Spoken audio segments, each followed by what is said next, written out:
শ্বশুর বাড়িতে চলে আসলাম বেড়াতে, আর এসে কি কি করলাম সবকিছুই থাকবে আজকের এই ভিডিওতে। তো আমরা বিকেল বেলা আসছিলাম, আর এসেই দেখি আমার দাদি শাশুড়ি এখানে 2 কন্টেনার ভরে পিঠা ভেজে রাখছিল আমাদের জন্য। তো এখানে গরম গরম পিঠা খাচ্ছিলাম আমরা সবাই বসে। আর তারপর চলে আসলাম রান্নাঘরে, আমি নিজ হাতে রান্না করব সবকিছু এখন। তারপর সেমাই বসিয়ে দিলাম প্রথমেই, এখানে সেমাই রান্না করে নেব।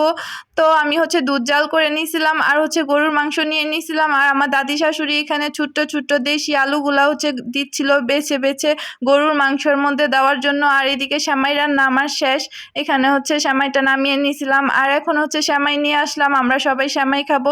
তো আমি আমার ছেলেকে সেমাই দিয়ে দিলাম প্রথমেই। আর তারপর এখানে আমরা মিষ্টি খাচ্ছিলাম সবাই। আর আমার মেয়ে বসে বসে গরুর মাংসের মধ্যে যে ছোট ছোট আলুগুলা দেবো সবগুলো আলু একা একা ছিলে দিছিল। ও আলু ছিলতে অনেক বেশি পছন্দ করে। তো এখানে গরুর মাংস রান্না করতেছিলাম, আর অন্য রান্নার জন্য আমার দাদি শাশুড়ি পেঁয়াজ কেটে দিচ্ছিল। আর এখানে সন্ধ্যা রাতের বেলা আমরা খেলা করতেছিলাম, বিভিন্ন ধরনের খেলা করতেছিলাম বাচ্চাদেরকে নিয়ে। আর তরমুজ খেলাম। আর তারপর এখানে আমার ননদ খেলা করতেছিল বাচ্চাদেরকে নিয়ে, একটু ভিডিও করে নিলাম। আর তারপর একদম রাতের বেলা আমি পোলাও রান্না করে নিলাম, আর সবাইকে পোলাও গরুর মাংস দিয়ে দিলাম। এখানে বাচ্চারা বসে খাচ্ছিল। আর এদিকে শ্বশুর কোকা কোলা নিয়ে আসছিল, যেহেতু পোলাও মাংস খেলাম সবাই তো কোকা কোলা খেতেই হয়। তারপর কোকা কোলা খেয়ে নিলাম সবাই মিলে।